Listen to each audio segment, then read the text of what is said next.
السلام عليكم ورحمة الله وبركاته.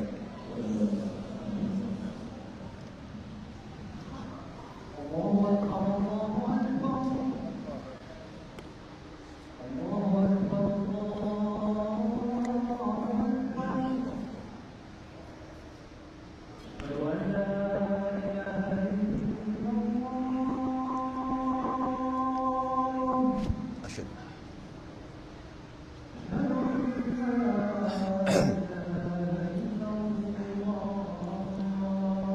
أشهد أن لا أشهد أن لا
الحمد لله رب العالمين. إن الحمد لله نحمده ونستعينه ونستغفره ونعوذ بالله من شرور أنفسنا ومن سيئات أعمالنا. من يهده الله فلا مضل له ومن يضلل فلا هادي له، وأشهد أن لا إله إلا الله وحده لا شريك له، وأشهد أن محمدا عبده ورسوله. يا أيها الذين آمنوا اتقوا الله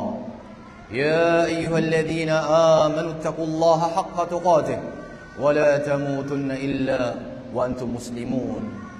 وحبيبنا صلى الله عليه وسلم إذ يقول اتقوا النار ولو بشق التمرة فمن لم يجد فبكلمة طيبة. Alhamdulillah, ang lahat ng papurit pasasalamat ay tanging naukol lamang sa nag-iisang Diyos na tagapaglikha, Allah. Purihin natin siya, dakilahin natin siya, hingin natin ang kanyang tulong, ang kanyang gabay, at magpakupkup tayo sa kanya laban sa kasamaan ng ating mga sarili, kasamaan ng ating mga gawa. Ako'y sumasaksi na walang ibang Diyos na dapat sambahin maliban lamang kay Allah, ang nag-iisa, ang walang katulad. At ako rin sumasaksi na si Muhammad ay kanyang huling sugo. Mga minamahal kong magulang, kapatid sa pananampalatayang Islam, pinabayuan ko una ang aking sarili at kayo na matakot kay Allah. At sinabi ni Allah mula sa banal na Quran, o kayo mga mananampalataya, katakutan niyo si Allah ng tunay na pagkatakot at huwag niyong hayaan na kayo ay bawian ng buhay na wala kayo sa pananampalatayang Islam. Na sinabi ng mahal na sugo sallallahu alaihi wasallam, katakutan ninyo ang katakutan niyo ikang impyerno sa pamagitan ng pagbibigay ng kahit kalahating datilis.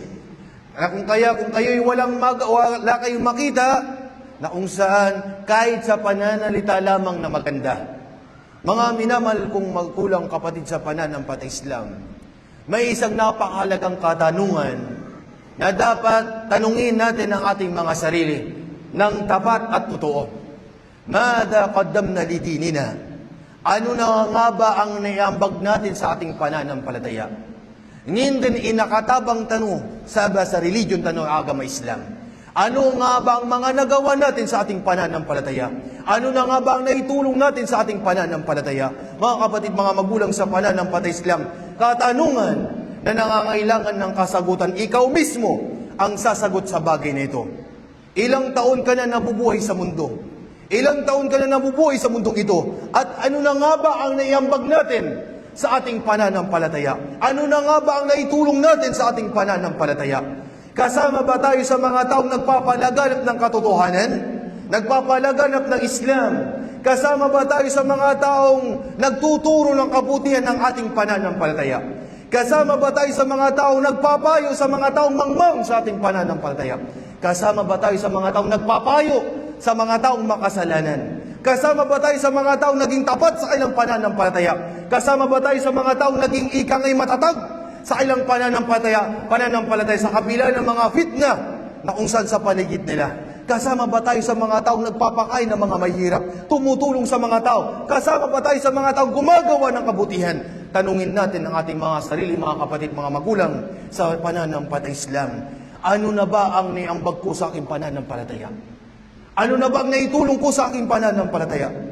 Tandaan natin, ang dakilang tagapaglikha ay walang pangangailangan. Bagkus lahat ng ginagawa nating kabutihan ay para sa ating mga sarili.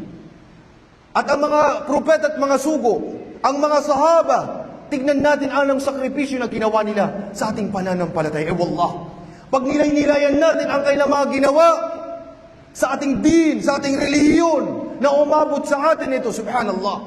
Tulad na lamang ni Abu Bakar radiyallahu ta'ala anha, o radiyallahu ta'ala anhu, na kung saan ginamit niyang kanyang kayamanan para bilihin ang mga slave sa kanyang panahon, para iligtas, subhanallah. Ginamit niyang kanyang kayamanan para tulungan ang pananampalatayang Islam. Si Umar, ginamit niyang kanyang tapang, Allahu Akbar, ang kanyang pagiging famous, para tulungan ang pananampalatayang Islam. Si Ali, si Uthman, si Ali na kung saan kanyang kabataan, ang kanyang tapang, ginamit niya sa kanyang pananampalataya. Tulungan ang kanyang pananampalataya, subhanallah. Si Khadija radiyallahu ta'ala anha, ginamit niyang kanyang kayamanan, ang kanyang sarili, para tulungan ang mahal na sugo sallallahu alaihi wasallam. Subhanallah. Ganito sila, mga kapatid, mga magulang sa pananampalatayang Islam. Ganito nila isakripisyo anong meron sa kanila para lamang sa pananampalatayang Islam. Katulad na lamang ni Mus'ab bin Umair, subhanallah.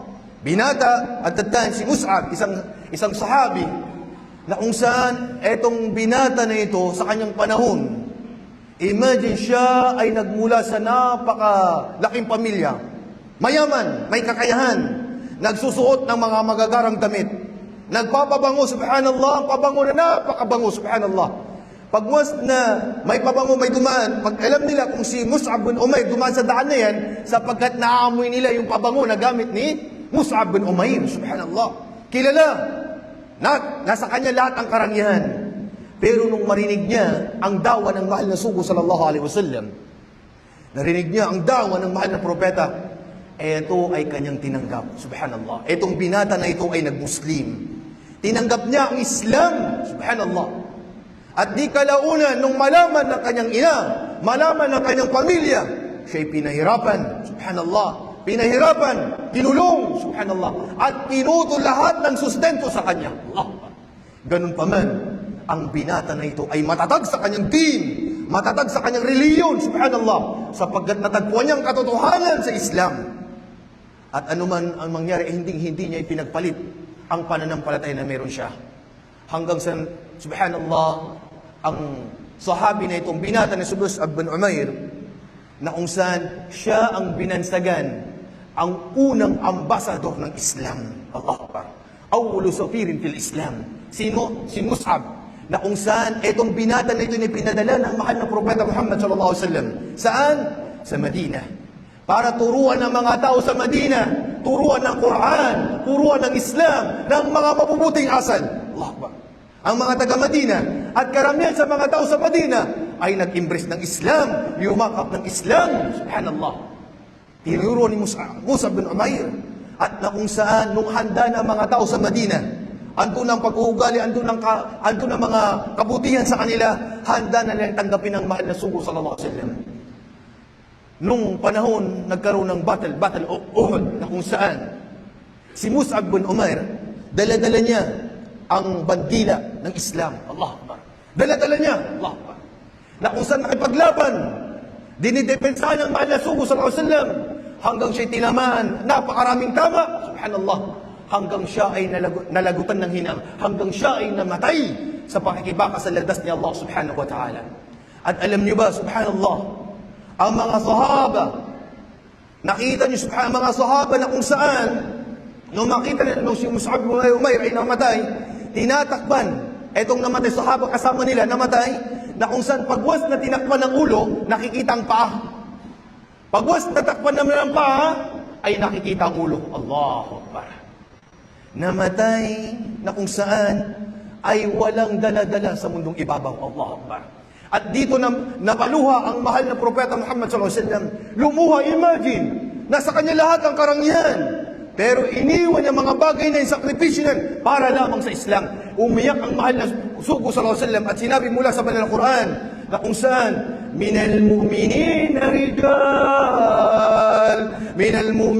rijal sadaqu bima ahadallahu alayhi, na kung saan may mga mananampalataya, minal mu'minin rijal, mga totoong mga kalalakihan, na kung saan sila ay tapat sa kailang pangako kay Allah subhanahu wa ta'ala. Sila'y tapat sa kailang pangako kay Allah. Ang mga propeta at mga sahaba, ito ang kailang dala-dala. Ito ang kailang sinakripisyo. Sinakripisyo nila ang kailang pamilya, ang kailang kayamanan, ano man meron sa kanila. Para ikang din, ang reliyon na ito, subhanallah, ay dumating hanggang dito sa ating mga kapatid, mga magulang sa pananampalataya Islam. Kaya nananatili pa rin ang katanungan, ano na ba ang naiambag ng bawat isa sa kanyang pananampalataya? Ano na ba ang naitulong natin sa ating pananampalataya? Wallah, may kakayahan ang bawat isa sa atin. May kakayahan ng bawat isa sa atin na tumulong sa kanyang pananampalataya. Kaya bawat isa magsumikap, mga kapatid, mga magulang sa pananampalataya Islam. Ang buhay na mayroon tayo ay pansamantala lamang. Kaya gamitin ito sa tama na aayon sa kinalulugdan ng ating dakilang tagapaglikha, na aayon sa pamamaran ng mahal na propeta Muhammad sallallahu alaihi wasallam. Aqulu qawli hadha wastaghfirullaha li wa lakum wa li sa'iril muslimina min kulli dhanbin fastaghfiruhu innahu huwal ghafurur rahim.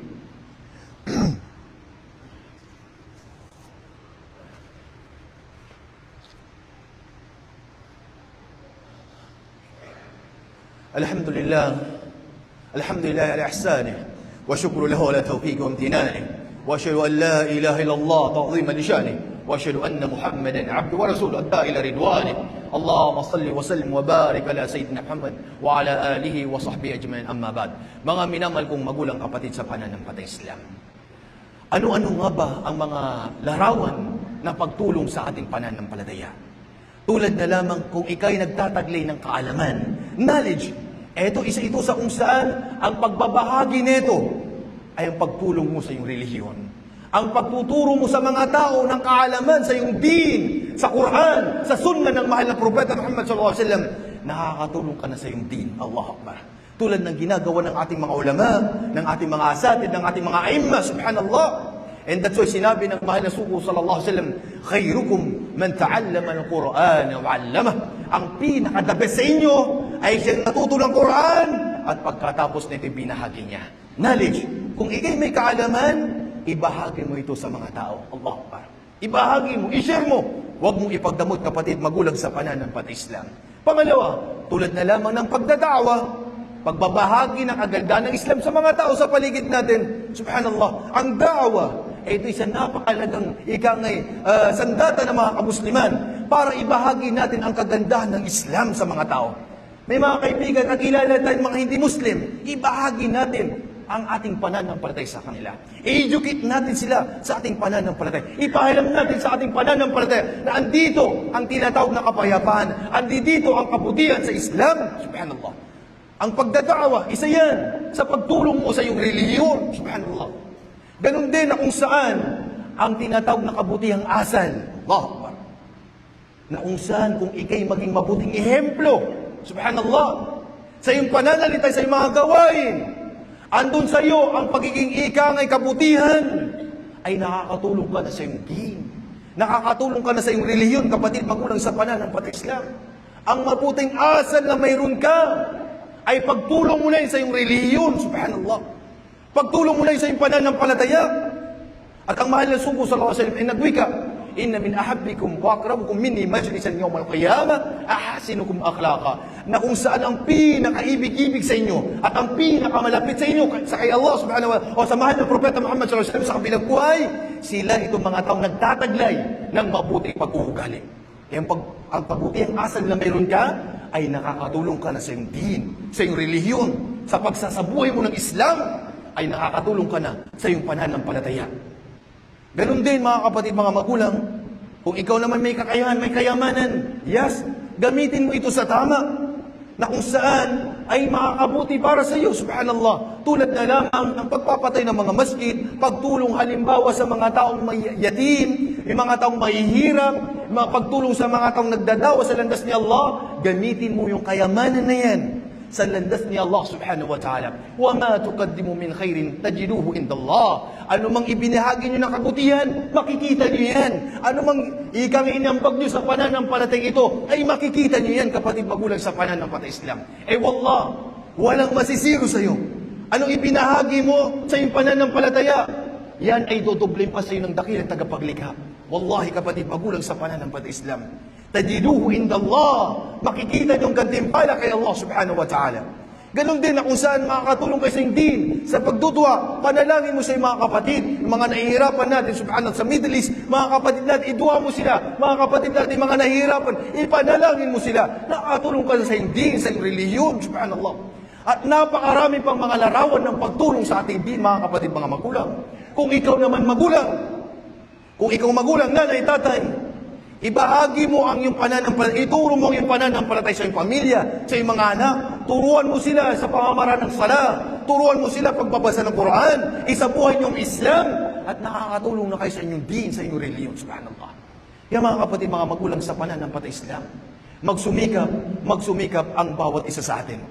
Magsumikap, subhanallah, sapagkat iiwan din natin ang mundong ating kinagalawan. Wallah, ang pinaka-the best na investment na kung saan ay sa kabilang buhay, mga kapatid, mga magulang, sa pananampalataya Islam. Wallah, walang talo dito, mga kapatid, mga magulang, sa pananampalataya Islam. Kaya ang bawat isa, magsumikap, kung ano man ang kaya mong itulong sa iyong pananampalataya, yan ay para sa iyo, para sa iyong sariling kabutihan. Dalangin ko kay Allah na nawa ay gabayan ang bawat isa sa atin at igawad sa atin ang kabutihan sa mundong ito, lalong-lalo na sa kabilang buhay. Inna Allaha wa malaikatahu yusalluna 'alan nabi ya ayyuhalladhina amanu sallu 'alaihi wa sallimu taslima. اللهم صل على محمد وعلى ال محمد كما صليت على ابراهيم وعلى ال ابراهيم انك حميد مجيد وبارك على محمد وعلى ال محمد كما باركت على ابراهيم وعلى ال ابراهيم انك حميد مجيد. اللهم لا تدع في مقامنا هذا ذنبا الا غفرته ولا هما الا فرجته ولا دينا الا قضيته ولا حاجه من حوائج الدنيا والاخره الا قضيتها رب العالمين. اللهم اعز الاسلام والمسلمين، اللهم اعز الاسلام والمسلمين، اللهم اعز الاسلام والمسلمين واذل الشرك والمشركين ودمر اعداء الدين يا رب العالمين. اللهم انصر دينك وكتابك وسنه نبيك وعبادك الصالحين يا رب العالمين. اللهم طهر قلوبنا من النفاق واعمالنا من الرياء والسنتنا من الكذب يا عزيز يا جبار يا رب العالمين. ربنا ظلمنا انفسنا وان لم تغفر لنا وترحمنا لنكونن من الخاسرين فاغفر لنا وارحمنا يا رب العالمين. اللهم اجعلنا مفاتيح الخير يا رب العالمين ومغاليق الشر يا رب العالمين. اللهم ارزقنا الإخلاص في القول والعمل يا رب العالمين. اللهم اهدنا إلى صراطك المستقيم، صراط الذين أنعمت عليهم غير المغضوب عليهم ولا الضالين. اللهم اهدنا إلى صراطك المستقيم يا رب العالمين. اللهم إننا نسألك الهدى والتقى والعفاف والغنى. اللهم إننا نسألك الهدى والتقى والعفاف والغنى. اللهم إننا نسألك الجنة وما قرب إليها من قول وعمل، ونعوذ بك من النار، ونعوذ بك من النار، ونعوذ بك من النار وما قرب إليها من قول وعمل. اللهم اغفر لنا ذنوبنا وذنوب آبائنا وأمهاتنا وأصدقائنا وأقربائنا ومن سن إلينا معروفا، ولجميع المؤمنين والمؤمنات الأحياء منهم والأموات برحمتك يا أرحم الراحمين. ربنا آتنا في الدنيا حسنة وفي الآخرة حسنة وقنا عذاب النار وقنا عذاب النار وقنا عذاب النار. والحمد لله رب العالمين. يقم الصلاة إن الصلاة تنهى عن الفحشاء والمنكر ولذكر الله أكبر والله يعلم ما تصنعون.